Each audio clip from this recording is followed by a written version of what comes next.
Lost Orbit Terminal Velocity is a fast-paced dodge-em-up where you boost, weave, and launch your way through increasingly dangerous space hazards as quickly as possible while collecting shards of Obtanium to level up your abilities. The game controls a bit strangely, only using left and right to steer yourself, giving it a tank control kind of feel.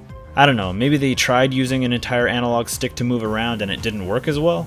Either way, it takes some time to get used to it, and I'm still not sure it was the best call. Speaking of odd control decisions, this is one of those Switch games that doesn't let you use a Pro Controller.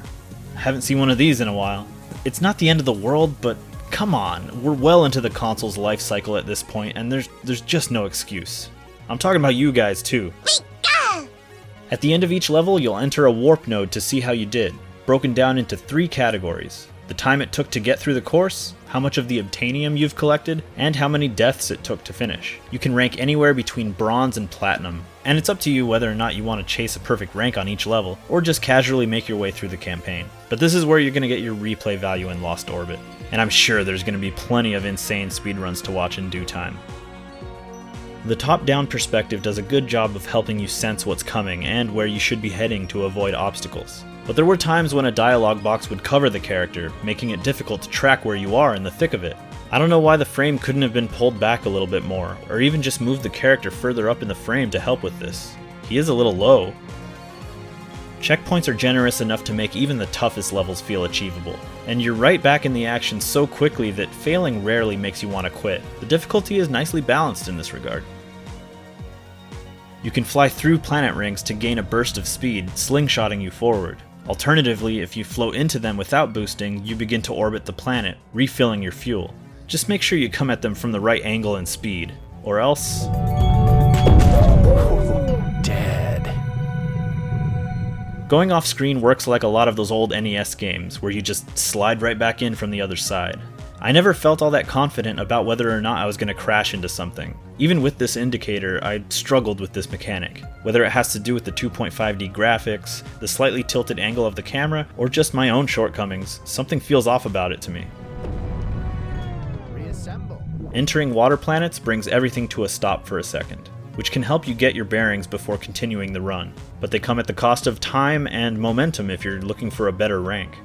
Pulsars are basically launch pads that shoot you in a predetermined direction. More often than not, you can trust that where they're shooting you is the safe, intended route, but there are occasions where you'll either have to jerk yourself out of the trajectory or blast your way through an obstacle with a well-timed bomb or drill.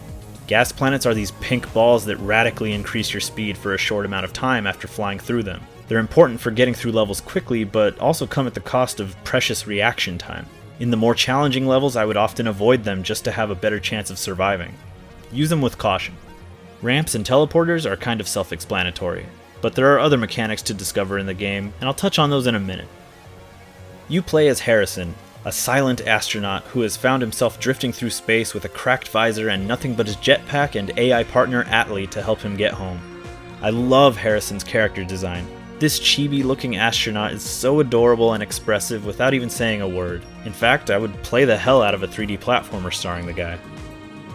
The story is told to you in past tense by Atlee, recounting memories of Harrison and their journey together. We did manage to salvage a few scraps of food floating from a nearby wreck, which Harrison drooled over. He jammed those rations into his air intake greedily. This Jake Johnson sound-alike is a strange choice for a cold, emotionless robot that doesn't understand human behavior, but to be honest, Lost Orbit's biggest issue is its radically inconsistent tone. And by that, I mostly mean the newly added epilogue levels that unlock after you roll credits. This part of the game stops being narrated by Atlee, ditching the isolated, quiet, past tense framework in favor of something different. This extra chapter introduces all these new characters in just 12 levels, full of goofy dialogue that now comes out of these illustrations that don't match the aesthetic of the rest of the game at all. Harrison, the main character, can now speak openly, and it turns out he's kind of a jerk who looks nothing like his in-game counterpart. My ship got destroyed. I just crossed 4 damn systems in a jumpsuit, Kay? What the hell happened here? Now, I go where I'm told, he said. I haven't seen those guys in 35 gens. Sometimes I try to imagine where they are, what they're doing. I wonder if they ever think of me, he said. How did this game suddenly turn from a somber, contemplative, and kind of beautiful adventure through space into a loud and wacky romp with characters swearing like sailors and making dude bro jokes? I don't know what else to say. The game totally jumps the shark at the end. A lot of the cool gameplay mechanics that are featured in the trailer are introduced in this short epilogue. The grind rails, drill attack, and space pirates simply don't get as much use as they should have before this game is over.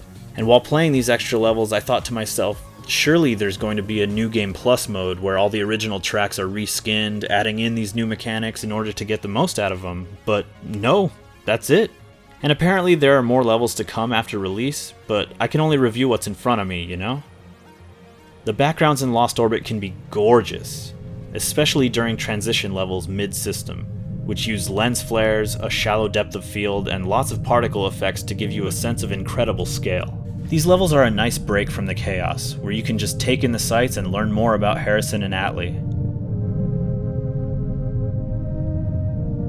The in-game character models are well designed and appealing, but on the Switch version, I noticed a lot of compression in the UI elements, which have quite a few jagged edges.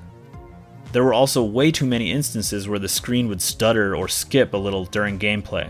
I imagine this is caused by the next chunk of level being loaded in, but this is the kind of thing that has to be seamless, especially in a game that demands such precision at high speeds.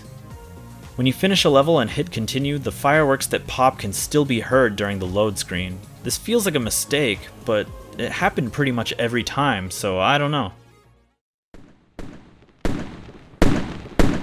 When I'm reviewing a budget title, I like to keep my expectations in check and give the game the benefit of the doubt when things fall short. But the issues I have with Lost Orbit don't have anything to do with a lack of resources. Had they stuck to a clear and consistent tone throughout, rather than shifting so radically in the last few levels, I would have looked at the overall product more fondly. There are elements here that I adore. The soundtrack in particular really stands out, and there are moments where you do feel like a total badass weaving in and out of obstacles and pulling off incredible moves at crazy high speeds. But the game is rough enough around the edges that by the end I was kind of checked out. Lost Orbit Terminal Velocity gets a 2 out of 5.